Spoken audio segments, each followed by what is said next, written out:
সম্পর্কে আমরা আগের পার্টে জেনে এসেছি। এখন আমাদের বুঝতে হবে যে মিওসিস মানে কি। মিওসিস মানে হচ্ছে রিডাকশনাল ডিভিশন, মানে এতে ক্রোমোজোম সংখ্যা হাফ হয়ে যাবে এবং এখানে ফাইনালি যে 4টে কোষ তৈরি হবে সেই কোষগুলোতে প্রথমে যে কোষটা ছিল এখানে যেমন দুটো ক্রোমোজোম দেখানো হয়েছে, ফাইনালি যে কোষগুলো তৈরি হয়েছে 4টে কোষ তৈরি হয়েছে সেগুলোতে একটা একটা করে ক্রোমোজোম রয়েছে। মানে কি ফাইনালি আমাদের তৈরি হবে 4টে কোষ, ঠিক আছে, একটা কোষ থেকে তৈরি হবে 4টে কোষ এবং ক্রোমোজোম সংখ্যা হাফ হয়ে যাবে। যদি প্রথম কোষটাতে যদি ক্রোমোজোম যদি থাকতো 14টা, তাহলে ফাইনালি যে কোষগুলো তৈরি হবে 4টে, প্রত্যেকটাতে ক্রোমোজোম থাকবে 7টা করে। এটাই হবে মিওসিস, তাই জন্য এটাকে বলে রিডাকশনাল ডিভিশন, কারণ এখানে ক্রোমোজোম সংখ্যা হাফ হয়ে যাচ্ছে। মাইটোসিস সেটা হয় না। এখন আমাদের এর বিষয়ে পড়তে হবে, মিওসিস সম্পর্কে এখন আমাদের জানতে হবে। মিওসিসের টেকনিকটা সম্পর্কে একটুখানি জেনে নেওয়া যাক। যেমন এখানে একটা উদাহরণ দিয়ে দেখানো হয়েছে, এটা হচ্ছে প্রথম কোষ, এখান থেকে ধীরে ধীরে এই পার্টে এসছে।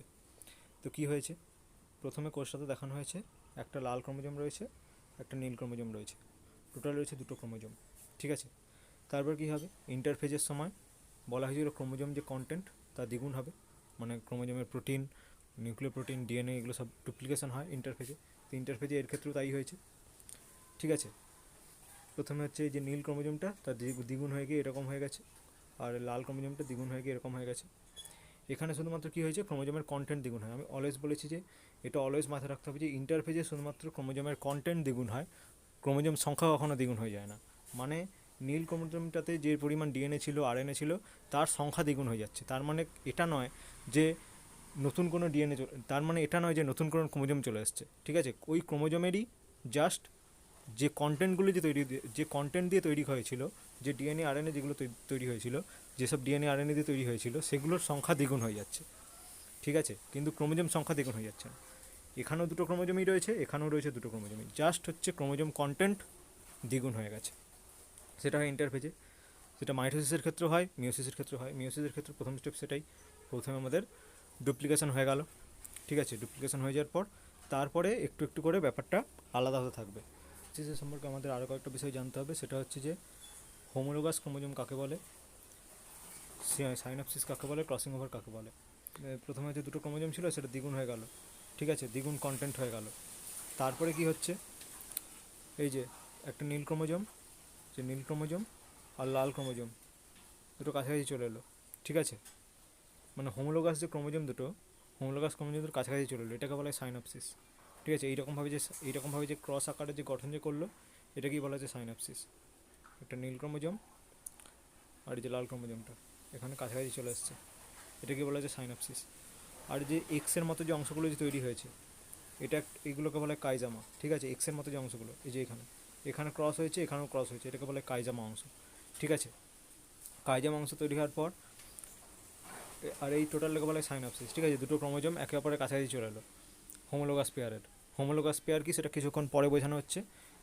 প্রথমে আমাদের কী বলা হচ্ছে, যে হোমোলোগাস পেয়ারগুলো যখন কাছাকাছি চলে এলো সেটাকে বলা হচ্ছে সাইনপসিস। তারপরে এবং সাইনপসিসের এই যে এক্সের মতো অংশগুলো, এটাকে বলা হয় কাইজামা। তারপর ক্রসিং ওভার কাকে বলা হয়, ক্রসিং ওভার মানে হচ্ছে এই যে নীল ক্রোমোজোমটা এবং লাল ক্রোমোজোমটা কাছাকাছি এসেছিলো, তারপর কী হয়েছে, নীল ক্রোমোজোমের একটা অংশ লাল ক্রোমোজোমে চলে যাবে, আবার লাল ক্রোমোজোমের একটা অংশ নীল ক্রোমোজোমে চলে আসছে, ঠিক আছে। এই যে ছোটো যে একটা পার্ট,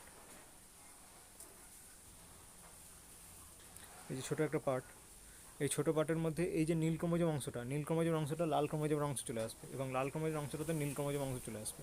তার ফলে কী হয়ে যাবে, এরকম অংশ তৈরি হয়ে যাবে, ঠিক আছে, এরকম অংশ তৈরি হয়ে যাবে। এটাকেই বলা হয় রিকম্বিনেশন অফ জিন। আর এই যে খণ্ড বিনিময়, এটাকে বলে ক্রসিং ওভার, ঠিক আছে। ক্রোমোজোমের ক্রোমাটিডের অংশগুলো খণ্ড বিনিময় হচ্ছে, ঠিক আছে। নীল ক্রোমোজোমের অংশ লাল ক্রোমোজোমে চলে যাচ্ছে, লাল ক্রোমোজোমের অংশ নীল ক্রোমোজোমে চলে আসছে, এটাকে বলা হচ্ছে ক্রসিং ওভার বা খণ্ড বিনিময়, ঠিক আছে। এর ফলেই হচ্ছে জিনের রিকম্বিনেশন হয়। জিন কাকে বলা হয়, হোমোলোগাস ক্রোমোজোম কাকে বলা হয় সেটা কিছুক্ষণ পরেই বোঝানো হচ্ছে। মোটামুটি এটা একটা আইডিয়া দেওয়া হলো যে ক্রসিং ওভারের ফলে যে খণ্ড বিনিময় হচ্ছে, জিনের পুনর্বিন্যাস হয়ে যাচ্ছে। লাল ক্রোমোজোমের অংশ নীল ক্রোমোজোমে চলে যেতে পারছে, আবার নীল ক্রোমোজোমের অংশ লাল ক্রোমোজোমে চলে আসছে, তার ফলে জিনের পুনর্বিন্যাস হয়ে যাচ্ছে, ঠিক আছে। তো এখন আমাদের বুঝতে হবে যে হোমোলোগাস ক্রোমোজোম কাকে বলা হয়। হোমোলোগাস ক্রোমোজোম মানে হচ্ছে, ধরুন এই এটা একটা ক্রোমোজোম আর এটা একটা ক্রোমোজোম। এই যে প্রত্যেকটা কালার দিয়ে যে বোঝানো যে হয়েছে, গ্রিন পার্টগুলো, এখানেও গ্রিন পার্ট, এখানেও গ্রিন পার্ট, আবার এখানেও গ্রিন পার্ট, এখানে গ্রিন পার্ট, এখানে গ্রিন পার্ট, ঠিক আছে, আবার এখানে ব্লু পার্ট, এখানে ব্লু পার্ট। এগুলো হচ্ছে সব প্রত্যেকটা আলাদা আলাদা বৈশিষ্ট্য। যেরকম এই যে ডিপ গ্রিন ধরে নিচ্ছি এটা হচ্ছে দৈর্ঘ্যের বৈশিষ্ট্য বহন করে। ডিপ গ্রিন বোঝানো হচ্ছে দৈর্ঘ্যের বৈশিষ্ট্য বহনকারী জিনগুলোকে, ঠিক আছে, দৈর্ঘ্যের বৈশিষ্ট্য বহনকারী জিনগুলোকে ডিপ গ্রিন দ্বারা প্রকাশ করা হচ্ছে। ধরে নিলাম এই যে হালকা সবুজ যে গ্রিনগুলো, এগুলো হচ্ছে প্রকাশ করা হচ্ছে আলাদা কোনো বৈশিষ্ট্য। ধরে নিলাম গায়ের রঙকে প্রকাশকারী জিন হচ্ছে এইগুলো, যে হালকা গ্রিনগুলো। আবার ব্লু কালারের যে আকাশি কালার যে গ্রিনগুলো, আকাশি কালার যে জিনগুলো, এগুলো ধরে নিলাম আলাদা কোনো একটা বৈশিষ্ট্য বহন করছে। ধরে নিলাম এটা বহন করছে যে চোখের মনির কালার, ঠিক আছে, ধরে নিলাম এটা চোখের মনির কালারকে ডিনোট করছে। আবার একই রকমভাবে লাল যে জিনগুলো এখানে রয়েছে, এগুলো ধরে নিলাম আলাদা কোনো একটা বৈশিষ্ট্য বহন করছে, ঠিক আছে। এগুলো হচ্ছে এক একটা করে বৈশিষ্ট্যকে ডিনোট করছে। গ্রিন কালার একটা বৈশিষ্ট্যকে ডিনোট করছে, ব্লু কালার একটা বৈশিষ্ট্যকে ডিনোট করছে, এই লাল কালার একটা বৈশিষ্ট্যকে ডিনোট করছে, আবার হলুদ কালার একটা বৈশিষ্ট্যকে ডিনোট করছে। সবগুলো আলাদা আলাদা বৈশিষ্ট্যকে ডিনোট করছে। কিন্তু লক্ষ্য করার বিষয় হচ্ছে এটাই, এখানে সবুজ গ্রিন যেখানে রয়েছে, এখানেও সবুজ জিনগুলো সেখানেই রয়েছে। এখানে লাল জিনগুলো যেখানে রয়েছে, এখানেও লাল জিনগুলো সেখানেই রয়েছে। এইখানে আকাশি জিনগুলো যেখানে রয়েছে, এখানেও আকাশি জিনগুলো সেখানেই রয়েছে। মানে দুটো ক্রোমোজোমে জিনের অবস্থানগুলো সেম, একই বৈশিষ্ট্যের বহনকারী জিনগুলোর অবস্থান সেম। দৈর্ঘ্য বৈশিষ্ট্যকারী জিনের অবস্থান সবার উপরে এখানে রয়েছে, এখানেও দৈর্ঘ্য বৈশিষ্ট্যকারী জিনের অবস্থান সবার উপরে রয়েছে, ঠিক আছে। তাই না এটাকে বলা হচ্ছে হোমোলোগাস ক্রোমোজোম। লোগোস মানে কি? লোগোস মানে হচ্ছে জায়গা। হোমোলোগাস কেন বলা হচ্ছে? কারণ হচ্ছে জিন হচ্ছে একই জায়গাতে রয়েছে। হোমো মানে হচ্ছে সেম, জিন হচ্ছে সেম জায়গাতে রয়েছে, মানে একই বৈশিষ্ট্যকারী জিনগুলো সেম জায়গাতে রয়েছে। তাই না এটাকে বলা হচ্ছে হোমোলোগাস ক্রোমোজোম বা সমসংস্থ ক্রোমোজোম। তবে একটা ব্যাপার বলা হলো যে হোমোলোগাস ক্রোমোজোম মানে হচ্ছে একই বৈশিষ্ট্যের জিনগুলো সেম পজিশানে থাকবে। তার মানে কিন্তু এটা নয়, ধরে নিলাম এটা হচ্ছে দৈর্ঘ্য বৈশিষ্ট্যকারী যে জিনগুলো, সেটাকে ডিনোট করছে এই যে গ্রিন কালারটা। ধরে নিলাম এই ক্রোমোজোমটা বহন করছে হাইট বাড়ানোর জিনকে আমরা টি দ্বারা ডিনোট করে দিলাম, ঠিক আছে, বড় টি দ্বারা ডিনোট করে দিলাম। ধরলাম এখানে জিন রয়েছে বড় টি হওয়ার। আবার এখানে যে জিনগুলো রয়েছে সেটা রয়েছে ধরলাম ছোটো টি, মানে হাইট কমাবার জিন রয়েছে এখানে। দুটো যখন একসাথে রয়েছে তখন কি হচ্ছে, টি বড় জিনও রয়েছে, বড় হাইট বাড়াবার জিনও রয়েছে, আবার ছোটো জিনও রয়েছে, ঠিক আছে। তখন কি হবে, মানুষের সাইজ হচ্ছে মাঝারি সাইজের হবে, ঠিক আছে। আবার কিন্তু এখানে কি দেখা গেল, এটাও অ্যাকচুয়ালি হাইটেরই বৈশিষ্ট্য বহন করছে। এই যে বড় যে টি সেটাও হাইটেরই বৈশিষ্ট্য বহন করছে, আবার ছোটো যে টি সেটাও হাইটেরই বৈশিষ্ট্য বহন করছে। কিন্তু তার মানে এটা নয় যে একই জিনিস বহন করছে, একই তথ্যে বহন করছে। এ হচ্ছে হাইট কমাবার জিনকে বহন করছে, এ হচ্ছে হাইট বাড়াবার জিনকে বহন করছে। বৈশিষ্ট্যটা সেম, দুটোরই দৈর্ঘ্যের বৈশিষ্ট্যকেই ডিনোট করছে। কিন্তু তার মানে এটা নয় যে দুটোই একই জিনিসকেই ডিনোট করবে। দুটো হচ্ছে একই জিনিসকেই যে ডিনোট করবে তার কোনো মানে নেই, একই তথ্যকেই যে ডিনোট করবে তার কোনো মানে নেই, ঠিক আছে। এ হচ্ছে ধরলাম বড় টিকে ডিনোট করছে, এ হচ্ছে এখানে ধরলাম রয়েছে হাইট বাড়াবার জিন, এখানে ধরলাম রয়েছে হাইট কমাবার জিন। দুটোই কিন্তু দৈর্ঘ্যেরই জিন, কিন্তু প্রত্যেকটা নিজের সাপেক্ষে আলাদা, ঠিক আছে। এদেরকে বলে অ্যালিল। একই জিনের দুটো ফর্ম, একে বলা হচ্ছে অ্যালিল, ঠিক আছে, একে অপরের অ্যালিল। এই যে বড় টি এবং ছোটো টি, এরা হচ্ছে একে অপরের অ্যালিল।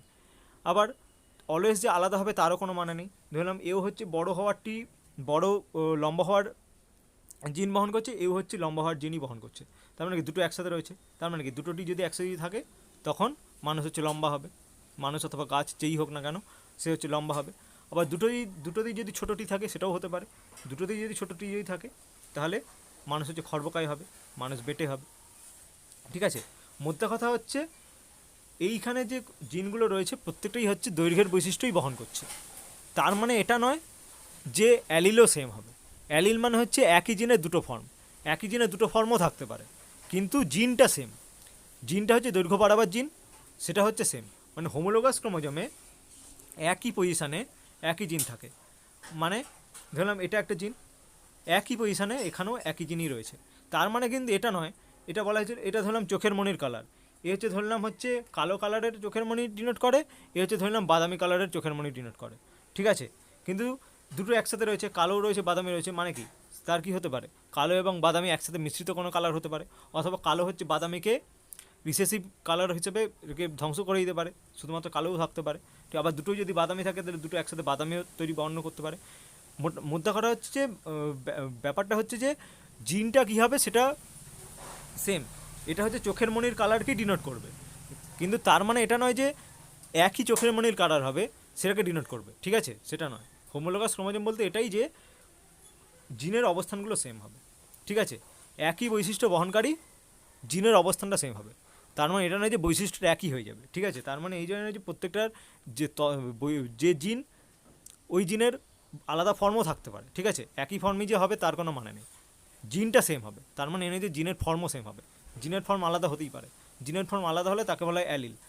আর এই হোমোলোগাস ক্রোমোজোমের মধ্যেই একে অপরের সঙ্গে ক্রসিং ওভার হতে পারে, কারণটা কি, এখানেও দৈর্ঘ্যের জিন রয়েছে, এখানেও দৈর্ঘ্যের জিন রয়েছে, তার মানে কি এই এই দৈর্ঘ্যের জিনটা এখানে চলে আসতে পারে, আবার এই দৈর্ঘ্যের জিনটা এখানে চলে আসতে পারে, এটা কি বলা হচ্ছে ক্রসিং ওভার। হোমোলোগাস ক্রোমোজোম না হলে কি হবে, এখানে ধরে নিলাম রয়েছে দৈর্ঘ্যের জিন আর এখানে রয়েছে দৈর্ঘ্যের জিন, তাহলে কি ক্রসিং ওভার হতে পারবে, তাহলে ক্রসিং ওভার হতে পারবে না, দৈর্ঘ্যের জিনের সঙ্গে দৈর্ঘ্যের জিনেরই কম্বিনেশন হবে। এখানে ধরলাম চোখের মনির কালার রয়েছে, এখানে চোখের মনির ইয়ে রয়েছে, চোখের মনির কালারের সঙ্গে চোখের মনির কালারেরই খণ্ড বিনিময় হতে পারে, মানে এই পার্টটা এখানে চলে আসতে পারে, আবার এই পার্টটা এখানে চলে আসতে পারে, এটা কি বলা হচ্ছে ক্রসিং ওভার, ঠিক আছে। কিন্তু যদি এখানে যদি চোখের মনির কালার থাকতো আর এখানে থাকতো একটা চোখের মনির কালারের জিন, তাহলে কি ক্রসিং ওভার হতে পারতো না। তার মানে ক্রসিং ওভার হয় কাদের মধ্যে, শুধুমাত্র হোমোলোগাস ক্রোমোজোমের মধ্যেই ক্রসিং ওভার হয়। এই যে ধরে নিলাম এটা হচ্ছে দুটো হোমোলোগাস ক্রোমোজোম, এটা একটা হোমোলোগাস ক্রোমোজোম, এটা একটা, এই দুটো হচ্ছে একেবারে হোমোলোগাস ক্রোমোজোম, তাদের মধ্যেই ক্রসিং ওভার সম্ভব হচ্ছে, ঠিক আছে। এই যে ধরে নিলাম এখানে একটা, এই যে এখানে একটা জিন রয়েছে, এখানে এই পার্টে যে জিনগুলো, এই পার্টের জিনগুলো ধরে নিলাম সেম, তাহলে কী হচ্ছে, এই যে এখানে কায়াজমা তৈরি হয়েছে, ঠিক আছে, সাইন্যাপস তৈরি হয়েছে, ঠিক আছে, সাইন্যাপসের যেখানে কায়াজমা তৈরি হয়েছে, তারপর কী হচ্ছে, এই যে লাল ক্রোমোজোমের এই পার্টটা এখানে চলে আসছে, লাল ক্রোমোজোমের এই পার্টের জিনগুলো এখানে চলে আসছে, এই যে এখানে চলে এসছে, আবার নীল পার্টের এই পার্টের জিনগুলো এখানে চলে এসছে, যেখানে চলে এসছে, ঠিক আছে, তার ফলে কী হচ্ছে, জিনের বিনিময় হয়ে যাচ্ছে, তাই তো। এখানে ধরলাম ছিল, এটা ধরলাম হাইটের জিন এখানে ছিল, এখানে ধরলাম ছিল হাইট বাড়াবার জিন, এখানে ধরলাম ছিল হাইট কমাবার জিন, কিন্তু কিছুক্ষণ পর কী দেখা যাচ্ছে, এখানে চলে আসে হাইট বাড়াবার জিন, এই যে এখানে হাইট বাড়াবার জিন চলে এলো, আবার এখানে চলে এলো হাইট কমাবার জিন, তেমন কী হলো, ক্রসিং ওভার হয়ে গেল, ক্রসিং ওভার হয়ে যাওয়ার ফলে কী হলো, জিনের বিনিময় হয়ে গেল, এই যে জিনের বিনিময় হলো এটাকেই বলা হচ্ছে ক্রসিং ওভার বা রিকম্বিনেশন অফ জিন। এই রিকম্বিনেশন অফ জিন কেন সম্ভব হচ্ছে, এই ক্রসিং ওভারের ফলে সম্ভব হচ্ছে। আর ক্রসিং ওভার কাদের মধ্যে হয়, শুধুমাত্র হোমোলোগাস ক্রোমোজোমের মধ্যেই হয়। যদি হোমোলোগাস ক্রোমোজোম যদি থাকতো তাহলে ক্রসিং ওভার সম্ভবই হতো না। মানুষের দেহে থাকে 23 জোড়া হোমোলোগাস ক্রোমোজোম, তাই না বলা হচ্ছে 23 জোড়া ক্রোমোজোম, ঠিক আছে। 23 জোড়া কেন বলা হচ্ছে, যেমন ক্রোমোজোম নম্বর 1, ঠিক আছে, এটা হচ্ছে ক্রোমোজোম নম্বর 1-এর দুটো ক্রোমোজোম নম্বর 1 রয়েছে, ঠিক আছে। দেখো বৈশিষ্ট্যগুলো একই জায়গায়, এখানে হলুদ, যেখানে হলুদ এখানেও হলুদ, এখানে ব্লু এখানেও ব্লু, ঠিক আছে, এগুলো হচ্ছে হোমোলোগাস। 2 নম্বর ক্রোমোজোম, 3 নম্বর ক্রোমোজোম, এভাবে করে 23 জোড়া ক্রোমোজোম রয়েছে মানুষের দেহে। আর এটাকে কী দ্বারা ডিনোট করা হয়, 2n দ্বারা, তাই না বলা হয়, 2n দ্বারা তাই না ডিনোট করা হয় ডিপ্লয়েড সংখ্যক। মানুষের ডিপ্লয়েড সংখ্যাটা কত, 46, মানে 23 জোড়া ক্রোমোজোম, ঠিক আছে। তাহলে সংখ্যাগুলো দেখে নেওয়া যাক। প্রথম সংখ্যা হচ্ছে সমসংশ্লিষ্ট ক্রোমোজোম কাকে বলা হয়। সমসংশ্লিষ্ট ক্রোমোজোম মানে কি, হোমোলোগাস ক্রোমোজোম, আকার এবং আকৃতিগত এবং একই রকম জিনগত বিন্যাসযুক্ত, ঠিক আছে, একই কথাতে সমস্ত জিনিস কমপ্লিট করে দেওয়া আছে এখানে, একই রকম জিনগত বিন্যাসযুক্ত, ঠিক আছে, বিন্যাসটা সেম, জিনের বিন্যাসগুলো সেম, দুটি ক্রোমোজোমের একটি অপরটির সমসংস্থ বা হোমোলোগাস ক্রোমোজোম বলা হয়। ডিপ্লয়েড সেট অফ ক্রোমোজোমের প্রতি জোড়া ক্রোমোজোম হলো সমসংস্থ ক্রোমোজোম। বলা হলো কিছুক্ষণ আগে যে সংজ্ঞাকে লেখা রয়েছে, নন সিস্টার ক্রোমাটিড, দুটি সমসংশ্লিষ্ট ক্রোমোজোমের যে কোনো একটি ক্রোমাটিড হলো অপর ক্রোমোজোমটির দুটি ক্রোমাটিডের সাপেক্ষে নন সিস্টার ক্রোমাটিড, ঠিক আছে। এটা একটা ক্রোমোজোম, ঠিক আছে, এটা একটা ক্রোমোজোম আর এটা একটা ক্রোমোজোম, দুটো হচ্ছে হোমোলোগাস ক্রোমোজোম, মানে এই দুটো ক্রোমাটিডের সাপেক্ষে এই ক্রোমাটিডটা এবং এই ক্রোমাটিডটা কী হবে, নন সিস্টার ক্রোমাটিড হবে, ঠিক আছে। প্রত্যেকটা ক্রোমাটিড একে অপরের সাপেক্ষে নন সিস্টার ক্রোমাটিড, বোঝা গেছে। এই ক্রোমোজোমের ক্রোমাটিডগুলো এই ক্রোমোজোমের ক্রোমাটিডগুলোর সাপেক্ষে নন সিস্টার ক্রোমাটিড হবে, আবার একই রকমভাবে এই এর ক্রোমাটিডগুলো এর সাপেক্ষে নন সিস্টার ক্রোমাটিড হবে, ঠিক আছে। তারপর হচ্ছে সাইনাপসিস কাকে বলা হয়। সাইনোপটেরমাল কমপ্লেক্স দ্বারা দুটি সমসংস্থ ক্রোমোজোমের জোড় বাঁধার পদ্ধতি হলো সাইনাপসিস। এই যেমন হোমোলোগাস ক্রোমোজোমগুলো এই যে এখানে সাইনাপস গঠন করেছে, সাইনাপসিস, এটাকেই বলা হচ্ছে সাইনাপসিস। আর এই যে এই দুটো ক্রোমোজোমকে এখন তখন এগুলোকে বলা হয় বাইভ্যালেন্ট ক্রোমোজোম, ঠিক আছে, বাইভ্যালেন্ট ক্রোমোজোম এদেরকে বলা হবে। দুটো হোমোলোগাস ক্রোমোজোমের মধ্যে যখন সাইন্যাপস গঠন যখন হয়ে যাবে, ঠিক আছে, তখনই তাকে বলা হবে বাইভ্যালেন্ট ক্রোমোজোম, বাইভ্যালেন্ট এখানে লেখা আছে। এবং জোড়বদ্ধ সংশ্লিষ্ট ক্রোমোজোম জোড়া হলো বাইভ্যালেন্ট। ক্রসিং ওভার, বাইভ্যালেন্ট গঠনকারী দুটো সমসংস্থ ক্রোমোজোমের যে কোনো দুটি নন সিস্টার ক্রোমাটিডের মধ্যে যে খণ্ড বিনিময় ঘটে তা হলো ক্রসিং ওভার। ক্রসিং ওভার মানে নন সিস্টার ক্রোমাটিড দুটির মধ্যে ক্রসিং ওভার স্থানে নন সিস্টার ক্রোমাটিড দুটির মধ্যে এক্স আকৃতির যে গঠন দেখা যায় তা হলো কাইজমা। ক্রসিং ওভারের ফলে সমস্ত ক্রোমোজোম দুটিতে জিনের পুনর্বিন্যাস ঘটে। কিছুক্ষণ আগে যেগুলো বলা হলো, এই যে দুটোর মধ্যে সাইন্যাপস গঠন হয়েছে, এটাকেই বলা হচ্ছে কাইজমা, এই যে এক্সের মতো অংশ, এবং এখানেই হচ্ছে খণ্ড বিনিময় ঘটবে, ঠিক আছে। লাল খণ্ড হচ্ছে নীল ইয়েতে চলে এলো, নীল ক্রোমোজোম চলে এলো, আবার নীল যে খণ্ডটা, নীল ক্রোমোজোম থেকে একটা খণ্ড লাল ক্রোমোজোমে চলে এলো, মানে জিনটা চলে গেল, ঠিক আছে। জিনটা চলে গেল তাহলে জিনের পুনর্বিন্যাস হয়ে গেল, সেটাকে বলা হচ্ছে রিকম্বিনেশন অফ জিন। এবং রিকম্বিনেশন অফ জিন কার ফলে সম্ভব হলো? এই যে খণ্ড যে বিনিময় হলো এটাকে বলে ক্রসিং ওভার। সাইন্যাপস আর ক্রসিং ওভারের মধ্যে সম্পর্ক কী? সাইন্যাপস আর ক্রসিং ওভারের মধ্যে পার্থক্য কী? সাইন্যাপস মানে হচ্ছে জাস্ট পাশাপাশি আসা, ঠিক আছে, সাইন্যাপস মানে হচ্ছে জাস্ট পাশাপাশি আসা, এবং ক্রসিং ওভার মানে হচ্ছে খণ্ড বিনিময় হয়ে যাওয়া, ঠিক আছে। খণ্ড বিনিময় হয়ে গেলে মানে সেটাকে বলা হচ্ছে ক্রসিং ওভার। ক্রসিং ওভার হলে রিকম্বিনেশন অফ জিন হয়ে যায়, ঠিক আছে। এরকম সাইন্যাপস গঠনের জন্য একটা নিউক্লিয় প্রোটিনের প্রয়োজন পড়ে, ঠিক আছে, যাকে বলা হয় সাইনাপটোনেমাল কমপ্লেক্স, ঠিক আছে। এরপর আমাদের বুঝতে হবে যে মিওসিস 1 আর মিওসিস 2, এটা আগেও বলা হয়েছে, আগের দুটো ভিডিওতেও বলা হয়েছে মিওসিস 1 মিওসিস 2 দুটো পার্টে হয় আমাদের। একটা কোষ থেকে 4টে কোষ হবে, মানে কি প্রথমে আমাদের কি হলো, স্টেপ ওয়াইজ চলছে। প্রথমে আমাদের এরকম কোষ ছিল, মাতৃকোষ, ঠিক আছে। ক্রোমোজোম কন্টেন্ট দ্বিগুণ হলো, ক্রোমোজোম কন্টেন্ট দ্বিগুণ হওয়ার ফলে ক্রোমাটিড সংখ্যা দ্বিগুণ হয়ে গেল, ক্রোমাটিড সংখ্যা আরেকটা বেড়ে গেল, তাই তো। নীল ক্রোমোজোম এটা ছিল, তার ভিতর ডিএনএ আরএনএ সব ডুপ্লিকেশন হয়ে গেছে, তাই না, এরকম কী হয়ে গেছে, দুটো করে ক্রোমাটিড হয়ে গেছে এখন। তার ফলে কী হচ্ছে, সাইন্যাপস গঠন হচ্ছে, সাইন্যাপস হয়ে যাচ্ছে, দুটো হোমোলোগাস ক্রোমোজোমের মধ্যে সাইন্যাপস গঠন হয়ে যাচ্ছে। সাইন্যাপস গঠন হয়ে যাওয়ার পর এখন এদের মধ্যে ক্রসিং ওভার হয়ে গেল, ঠিক আছে। এই যে নীল ক্রোমোজোমে লাল ক্রোমোজোমের একটা অংশ চলে এলো, ঠিক আছে, লাল ক্রোমোজোমে নীল ক্রোমোজোমের একটা অংশ চলে এলো, তারপর কী হলো, ক্রসিং ওভার হয়ে গেল। এই ক্রসিং ওভার হয়ে যাওয়ার পরে দুটো আবার ক্রোমোজোম আলাদা আলাদা হয়ে যাবে, ঠিক আছে, দুটো আবার ক্রোমোজোম আলাদা আলাদা হয়ে যাবে। এটাকে কী বলা হচ্ছে, এটাকে বলা হচ্ছে মিওসিস 1। এখানে কি দেখা যাচ্ছে, এখানে ছিল দুটো ক্রোমোজোম, কিন্তু এখানে প্রত্যেকটা কোষে কটা করে ক্রোমোজোম চলে আসছে, একটা করে ক্রোমোজোম চলে আসছে, মানে এটা কি রিডাকশনাল ডিভিশন হয়ে গেল। মানে মিওসিস 1টা হচ্ছে actually reductional division.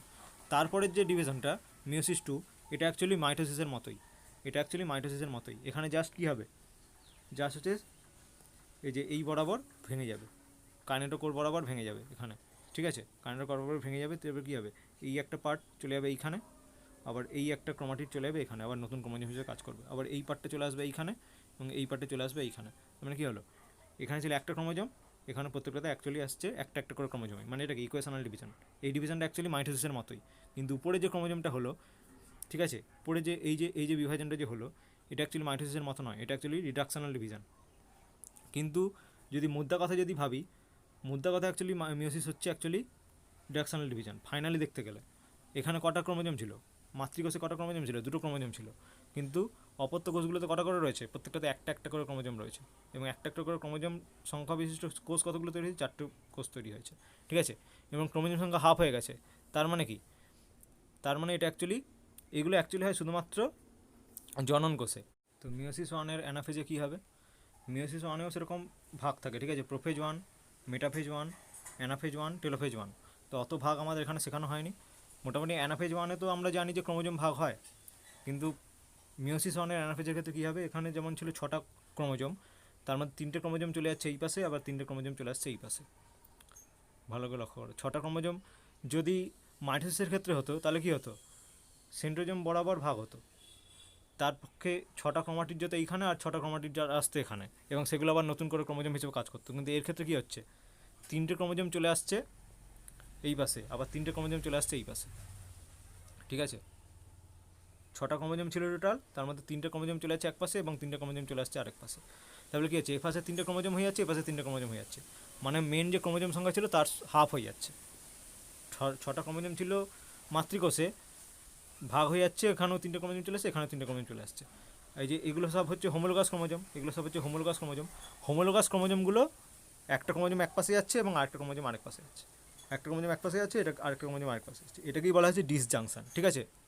Homologous ক্রোমোজোমগুলো anaphase ওয়ানে এরকম ডিসজাংশন হওয়ার ফলে একটা ক্রোমোজোম এক পাশে চলে যায় আর একটা ক্রোমোজোম এক পাশে চলে যায়, এটাকে বলে ডিসজাংশন। বাই চান্স যদি দুটো ক্রোমোজোম যদি এক পাশে যদি চলে যায়, মানে হোমোলোগাস ক্রোমোজোম বাই চান্স দেখা গেলো দুটো ক্রোমোজোমই এক পাশে চলে গেল ভাগ না হয়ে, ঠিক আছে, মেনলি কী হচ্ছে আমাদের এখানে মিওসিস ওয়ানে কী হওয়ার কথা, হোমোলোগাস ক্রোমোজোমগুলোর একটা ক্রোমোজোম যাওয়ার কথা এক পাশে আর একটা ক্রোমোজোম যাওয়ার কথা আরেক পাশে, কিন্তু বাই চান্স যদি এরকম দেখা যায় যে দুটো ক্রোমোজোমই একই দিকে চলে যাচ্ছে ভাগ না হয়ে, তাকেই বলা হচ্ছে নন ডিসজাংশন। এগুলো হচ্ছে রোগের সৃষ্টি করে, নন ডিসজাংশন হলে রোগের সৃষ্টি হয়, ঠিক আছে, ক্রোমোজোমাল রোগেরও সৃষ্টি হয়। সেসব এখন আমাদের সিলেবাসে নেই, অত পর্বও এখন আমাদের দরকার নেই, শুধুমাত্র এটা জেনে রাখা যে ডিসজাংশন কাকে বলে, নন ডিসজাংশন কাকে বলে। ডিসজাংশন মানে হচ্ছে হোমোলোগাস ক্রোমোজোমগুলো অ্যানাফেজ ওয়ানে ভাগ হয়ে যাচ্ছে, ঠিক আছে, একটা ক্রোমোজোম এক পাশে যাচ্ছে আর একটা ক্রোমোজোম এক পাশে আসছে, এটাকে বলা হচ্ছে ডিসজাংশন। এই ডিসজাংশন হওয়ার ফলেই আমাদের দেখা যাচ্ছে যে ক্রোমোজোম সংখ্যা হাফ হয়ে যাচ্ছে। যদি নন ডিসজাংশন যদি হতো তাহলে ক্রোমোজোম সংখ্যা হাফ হতো না, সেটা ক্রোমোজোমাল রোগের সৃষ্টি করতো, ঠিক আছে। তো কী লেখা রয়েছে এখানে, মিওসিস ওয়ান, এই পর্যায়ে প্রতিটি বাইভ্যালেন্ট গঠনকারী সমসংস্থিত ক্রোমোজোম দুটি পরস্পর থেকে বিচ্ছিন্ন হয়ে ডিসজাংশন বেমের বিপরীত মেরুর দিকে গমন করে। কিন্তু মাইটোসিস কোষ বিভাজনের ক্ষেত্রে কী হতো, আলাদাভাবে বিভাজিত হতো। তোমরা জেনেছো অ্যানাফেজীয় চলনের প্রতিটি ক্রোমোজোমের সিস্টার ক্রোমাটিডগুলি অপত্য ক্রোমোজোম রূপে বেমের বিপরীত মেরুর দিকে গমন করে এবং অপত্য কোষের ক্রোমোজোম সংখ্যা মাতৃকোষের ক্রোমোজোম সংখ্যা সমান হয়। কিন্তু ডিসজাংশনের ফলে কী হচ্ছে, ডিসজাংশনের ফলে সাইটোকাইনেসিস বা ইন্টারকাইনেসিসের পর উৎপন্ন দুটি অপত্য কোষে ক্রোমোজোম সংখ্যা মাতৃকোষের ক্রোমোজোম সংখ্যার অর্ধেক হয়ে যায়। বোঝা গেছে আশা করি। ক্রসিং ওভার হয়েছিল, ক্রসিং ওভারের পর একটা একটা করে ক্রোমোজোম চলে এলো, মানে হাফ হয়ে গেল। তারপরে কী হবে, তারপরে ক্রোমোজোম বিভাজনটা সেই মাইটোসিসের মতোই, মানে সেন্ট্রোজোম বরাবর ভাগ হয়ে যাবে, অ্যানাফেজে সেন্ট্রো বরাবর ভাগ হয়ে যাবে। দিয়ে এখানে ছিল কি একটা ক্রোমোজোম ভাগ হয়ে গিয়ে একটা করে ক্রোমোজোম দুটো কোষে চলে আসছে। তার মানে কি, এটা হচ্ছে আমাদের ইকুয়েশনাল ডিভিশন, ক্রোমোজোম সংখ্যা কোনো চেঞ্জ হয়ে যাচ্ছে না, ঠিক আছে। এই মিওসিস ওয়ানটা হচ্ছে রিডাকশনাল ডিভিশন। সেটা এখানে লেখা রয়েছে। মিওসিস টু, এই পর্যায়ে মাইটোসিস কোষ বিভাজনের অ্যানাফেজীয় চলনের মতো দুটি অপত্য কোষের প্রতিটি ক্রোমোজোমের সিস্টার ক্রোমাটিড দুটি পরস্পর পৃথক হয়ে যায় এবং বেমের বিপরীত মেরুর দিকে গমন করে। এর ফলে ক্যারিওকাইনেসিস 2 এর পর উৎপন্ন 4টি অপত্য কোষের প্রতিটি ক্রোমোজোম সংখ্যা এবং ডিএনএর পরিমাণ মাতৃকোষের ক্রোমোজোম সংখ্যা এবং ডিএনএর পরিমাণের অর্ধেক হয়, ঠিক আছে। উৎপন্ন যে চারটে যে ফাইনালি কোষ তৈরি হলো সেগুলো কি হচ্ছে, মাতৃ যে কোষ ছিল তার ক্রোমোজোম সংখ্যার হাফ হয়ে যাচ্ছে। এখানে যদি দুটো ক্রোমোজোমই থাকতো, এখানে চারটে যে ক্রোমোজোম রয়েছে প্রত্যেকটা সংখ্যা কত করে, একটা করে, এবং ডিএনএর পরিমাণও হাফ। তারপর এখানে নন ডিসজাংশন কাকে বলে সেটা লিখে দেওয়া আছে, যেটা বলা হয়েছিল যে সমসংখ্যক ক্রোমোজোমগুলো পৃথক না হলে তাকেই বলা হচ্ছে নন ডিসজাংশন। তারপরে হচ্ছে একটা রোগের নামও বলা আছে, ডাউন সিনড্রোম। ডাউন সিনড্রোম কখন হয়, যখন 21তম ক্রোমোজোম যখন 21তম যে সমসংস্থ ক্রোমোজোম সেটা যদি ডিভিশন যদি না হয়, ঠিক আছে, কোষ বিভাজনের সময়, তখন তৈরি হয় এই ডাউন সিনড্রোম। এটা একটা বংশগত রোগ।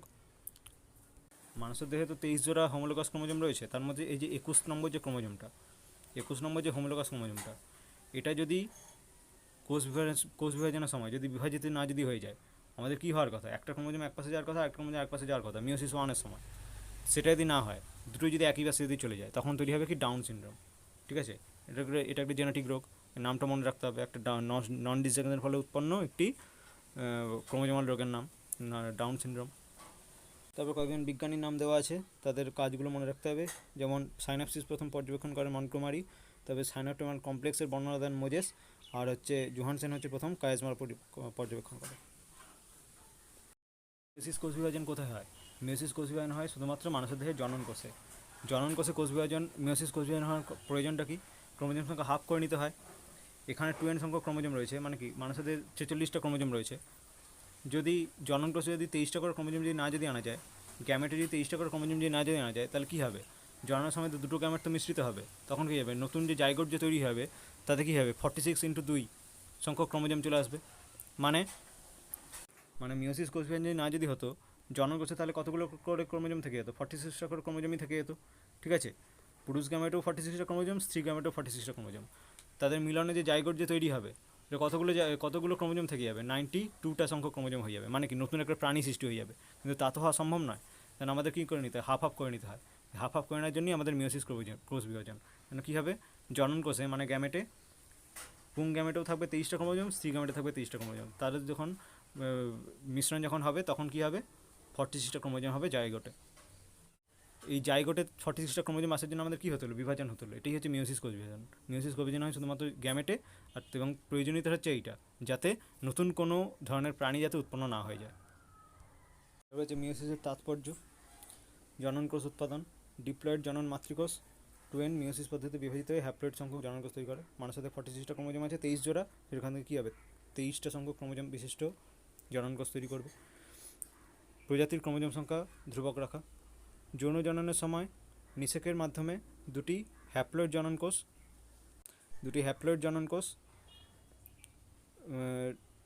মিলিত হয়ে ডিপ্লয়েড জাইগোট তৈরি করে। জাইগোট থেকে অপত্য জীবের সৃষ্টি হয়, ফলে কোনো প্রজাতির সমস্ত জীবে ক্রোমোজোম সংখ্যা ধ্রুবক থাকে। মিওসিস বিভাজনের মাধ্যমে ক্রোমোজোম সংখ্যার হ্রাস না ঘটলে প্রজাতির জীবের ক্রোমোজোম সংখ্যা এক প্রজন্ম থেকে পরবর্তী প্রজন্মে দ্বিগুণ হারে বেড়ে যেত, 2n থেকে 4n হয়ে যেত। মানুষের কী হতো, 46টা যদি ক্রোমোজোম যদি থেকে যেত জনন কোষে, তাহলে কী হতো, যখন হতো তখন তৈরি হতো 92টা সংখ্যক ক্রোমোজোম বিশিষ্ট প্রাণী। সেখান থেকে আবার যখন জনন হতো, তার থেকে বিশিষ্ট 92 × 2 সংখ্যক ক্রোমোজোম বিশিষ্ট প্রাণী। সেটা হতে একটা জনন পরেই মানুষ থেকে আবার নতুন কোনো প্রাণী সৃষ্টি হয়ে যেত। কিন্তু তা তো আর হওয়া চলবে না। মানুষের ক্রোমোজোম সংখ্যা অলওয়েজ 46ই থাকতে হবে, তবে গিয়ে সেটাকে মানুষ বলে বলা হবে। ঠিক আছে, 46 থেকে আলাদা যদি হয়ে যায় তখন সেটা আর মানুষই থাকবে না, আলাদা কোনো প্রাণী হয়ে যাবে। ঠিক আছে, সেটা যাতে না হয় তার জন্য আমাদের করতে হয় মিওসিস। এবং প্রজাতির অস্তিত্ব বিলুপ্ত হয়ে যেত। ঠিক আছে, মানুষ থেকে তার পরবর্তী প্রজন্মেই তার অস্তিত্ব বিলুপ্ত হয়ে যেত, কিন্তু তা তো আর হলে চলবে না। প্রকরণের সৃষ্টি মানে কি, এই যে জিনের যে কম্বিনেশন হলো, রিকম্বিনেশন অফ জিন হলো, যেটা কোথায় সম্ভব হলো, মিওসিসেই সম্ভব হলো। সেখান থেকে আমাদের প্রকরণের সৃষ্টি হয়, জিনের এপাশ ওপাশ হওয়া। ঠিক আছে, সেটাই হচ্ছে প্রকরণের সৃষ্টি মেন কারণ। সমস্ত ক্রোমোজোমগুলির ক্রসিং ওভার এবং জিনের পুনঃসংযুক্তির ফলে নতুন নতুন বৈশিষ্ট্যযুক্ত অপত্য কোষের সৃষ্টি হয়। এই প্রকার কোষের মিলনে যেসব জীবের সৃষ্টি হয় তার মধ্যে নতুন বৈশিষ্ট্য সংযোজন ঘটে বা ভেদ বা প্রকরণ সৃষ্টিতে সাহায্য করে। তারপরে যে যৌনক্রম বজায় রাখা। জীবের জীবনচক্রে ডিপ্লয়েড এবং হ্যাপ্লয়েড দশার ক্রমিক আবর্তন হলো যৌনক্রম। মিওসিস বিভাজনের মাধ্যমে ডিপ্লয়েড দশা থেকে হ্যাপ্লয়েড দশা সৃষ্টি হয়, আবার জনন কোষের মিলনে আবার ডিপ্লয়েড দশা সৃষ্টি হয়। ঠিক আছে, 2n ছিল, 2n থেকে n দশা সৃষ্টি হলো, আবার মানে এটা হচ্ছে পুরুষ, এটা হচ্ছে স্ত্রী। ঠিক আছে, এটাকে পুরুষ গাছ রয়েছে, এটাকে স্ত্রী গাছ রয়েছে। সেখান থেকে এর গ্যামেট তৈরি হলো n, এখানেও স্ত্রী গ্যামেট তৈরি হলো n, তাদের মধ্যে আবার যখন মিলন যখন আবার হয়ে যাবে 2n। ঠিক আছে, তার মানে কি নতুন যে গাছটা যে তৈরি হলো সেটাও হচ্ছে 2n ক্রোমোজোম বিশিষ্ট গাছ। তারপর যে মাইটোসিস এবং মিওসিসের পার্থক্য দেওয়া আছে। ঘটনাস্থল, মাইটোসিস কোথায় ঘটে, দেহ মাতৃকোষে ঘটে। মিওসিস কোথায় ঘটে, জনন মাতৃকোষ, রেণু মাতৃকোষ, ভ্রূণাণু। জনন মাতৃকোষ মানে হচ্ছে, রেণু মাতৃকোষ হচ্ছে বলা হয় উদ্ভিদের ক্ষেত্রে। ঠিক আছে, আর কোষ বিভাজন, এটি সমবিভাজন পদ্ধতি, এটি হ্রাস বিভাজন পদ্ধতি। কোষের সংখ্যা মাইটোসিসের ক্ষেত্রে 2টা, মিওসিসের ক্ষেত্রে 4টা। বিভাজন সংখ্যা, নিউক্লিয়াস এবং সাইটোপ্লাজম একবার করে বিভাজিত হয়। মিওসিসের ক্ষেত্রে কী হবে, ক্রোমোজোম একবার, কিন্তু নিউক্লিয়াস এবং সাইটোপ্লাজম দুবার করে বিভাজিত হয়। কাজ, এটি সামগ্রিক বৃদ্ধি এবং ক্ষতস্থান পূরণ। আর মিওসিস হচ্ছে ক্রোমোজোম সংখ্যা ধ্রুবক রাখা। এই যে ক্রোমোজোম একবার এবং নিউক্লিয়াস এবং সাইটোপ্লাজম দুবার বিভাজিত হয়, এটা আগের ভিডিওতেও পড়ানো হয়েছে। ঠিক আছে, এবং ক্রোমোজোম সংখ্যা ধ্রুবক থাকে কীভাবে, যে কিছুক্ষণ আগে যেটা বলা হলো, 2n থেকে n করতে হয়, কারণটা কি, ক্রোমোজোম সংখ্যা ধ্রুবক রাখার জন্য। বিভিন্ন ধরনের কোষ বিভাজনের মধ্যে আমাদের জানা হলো মাইটোসিস এবং মিওসিস সম্পর্কে। এরপর এগুলো হচ্ছে উন্নত ধরনের জীবের ক্ষেত্রে হয়, আর অ্যামাইটোসিস বলা হয়েছিল অনুন্নত ধরনের জীবের ক্ষেত্রে হবে। অ্যামাইটোসিস খুবই সোজা প্রসেস, মাইটোসিস এবং মিওসিস বোঝা গেলে অ্যামাইটোসিস বোঝা খুবই সোজা। অ্যামাইটোসিসটা কীভাবে হয়, অ্যামাইটোসিস পদ্ধতি জাস্ট হচ্ছে সরাসরি বিভাজিত হয়ে যায়। ঠিক আছে, যেমন কী বলা হয়েছে, অ্যামাইটোসিস এই প্রকার কোষ বিভাজন পদ্ধতিতে মাতৃকোষের নিউক্লিয়াস এবং সাইটোপ্লাজম বেম বা স্পিন্ডিল গঠন নিউক্লিয় পদের অবলুপ্তি ছাড়াই একই সঙ্গে সরাসরি বিভাজিত হয়ে যায়। মানে জাস্ট নিউক্লিয়াস একটা ছিল, নিউক্লিয়াসটা একদম কন্টেন্ট একদম বিভাজিত হয়ে গেল। ঠিক আছে, আবার সাইটোপ্লাজমও ছিল, সাইটোপ্লাজমও বিভাজিত হয়ে গেল। কোনো ধরনের নিউক্লিয় পদের অবলুপ্তি, প্রোফেজ, অ্যানাফেজ, টেলোফেজ কোনো দশা নেই, কিছু নেই। ঠিক আছে, জাস্ট হচ্ছে সাধারণভাবে বিভাজিত হয়ে যাওয়া। তারপর হচ্ছে বিভাজনের স্থান, এই যে সব অনুন্নত জীব এমনকি ব্যাকটেরিয়া, প্রোটোজোয়া। ঠিক আছে, আমরা এভলিউশনের মাধ্যমে আস্তে আস্তে করে উন্নত হয়েছে যখন, তখন হচ্ছে আমাদের বিভিন্ন ধরনের কোষ বিভাজন উন্নত হয়েছে। অনুন্নত উদ্ভিদ যারা, অনুন্নত প্রাণী যারা, ঠিক আছে, যারা এককোষী যারা জীব, তাদের ক্ষেত্রে কী হবে, তাদের ক্ষেত্রে অ্যামাইটোসিসই হবে। তো কী হবে, যেমন অ্যামিবা, প্যারামোসিয়াম, ছত্রাক, যথা ইস্ট, শৈবাল, যেমন কারা প্রভৃতি জীবদেহে অ্যামাইটোসিস ঘটে। ব্যাখ্যা এবং বৈশিষ্ট্য, এই প্রকার কোষ বিভাজনে বেম বা স্পিন্ডল তন্তু গঠিত হয় না, যেরকম কোথায় গঠিত হয়, মাইটোসিসে যেরকম গঠিত হয়, মিওসিসেও গঠিত হয়, সব গঠিত হয় না এখানে। নিউক্লিয় পর্দার অবলুপ্তি ঘটে না, নিউক্লিয় পর্দার অবলুপ্তি ছাড়াই নিউক্লিয়াসের বিভাজন ঘটে যায়। খাঁজ সৃষ্টির মাধ্যমে সাইটোপ্লাজম এবং নিউক্লিয়াস সরাসরি বিভাজিত হয়। আমাদের প্রথমে কী হয়েছিল, আমাদের মাইটোসিস এবং মিয়োসিসের ক্ষেত্রে কী হয়েছিল, প্রথমে নিউক্লিয়াসের কন্টেন্ট দ্বিগুণ করা হয়েছিল, নিউক্লিয়াসের কন্টেন্ট দ্বিগুণ করার পর তারপরে নিউক্লিয় পর্দার অবলুপ্তি ঘটেছিল, নিউক্লিয় পর্দার অবলুপ্তি ঘটার পর বেমতন্তু গঠন হয়েছিল, তারপরে ক্রোমোজোমকে টেনে নেওয়া হয়েছিল, ঠিক আছে। কিন্তু এখানে নিউক্লিয়াসকে কোনো ইয়েই বাড়ানো হয়নি, নিউক্লিয়াসের কোনো কন্টেন্টই বাড়ানো হয়নি, জাস্ট হচ্ছে একটা নিউক্লিয়াস ছিল, একটা সাইটোপ্লাজম ছিল, তাকে জাস্ট হাফ হাফ করে কেটে দাও, ঠিক আছে। এই হচ্ছে ব্যাপার করেছে অ্যামাটোসিসে। তো কী হবে, তো সেই জিনিসই এখানে বলা হয়েছে যে নিউক্লিয় পর্দার অবলুপ্তি ছাড়াই সরাসরি বিভাজিত হয়ে অপত্য কোষের সৃষ্টি করে। সেজন্য এই কোষ বিভাজন হলো প্রত্যক্ষ কোষ বিভাজন পদ্ধতি, ঠিক আছে, প্রত্যক্ষ কোষ বিভাজন পদ্ধতি এটাকে বলা হয়। গুরুত্ব, এই ধরনের এই কোষ বিভাজন পদ্ধতি অত্যন্ত সরল পদ্ধতি এবং কম সময় সাপেক্ষ, তাই না। এরা হচ্ছে খুব তাড়াতাড়ি ডুপ্লিকেট হতে পারে, খুব তাড়াতাড়ি এরা বংশবিস্তার করতে পারে, খুব তাড়াতাড়ি বংশবিস্তার মানে কি, এদের ক্ষেত্রে জাস্ট হচ্ছে কোষ বিভাজন হয়ে যাওয়া, এটি হচ্ছে এদের ক্ষেত্রে বংশবিস্তার, একটা কোষ থেকে নতুন দুটো কোষ তৈরি হয়ে যাওয়া, ঠিক আছে। এটা খুবই তাড়াতাড়ি ঘটে যায়, খুবই তাড়াতাড়ি, তাই না, এরা বেড়ে যায়।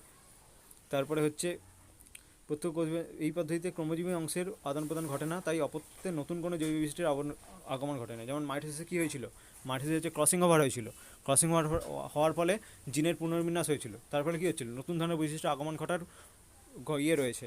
কিন্তু এর ক্ষেত্রে নতুন কোনো বৈশিষ্ট্য আগমন হতেই পারবে না এদের ক্ষেত্রে, ঠিক আছে।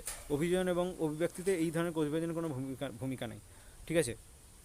এই পদ্ধতিতে নিম্ন অভিযোজন অভিব্যক্তি মানে হচ্ছে এভলিউশনের কথা বলা হচ্ছে, এভলিউশনের কোনো ভূমিকা নেই এদের।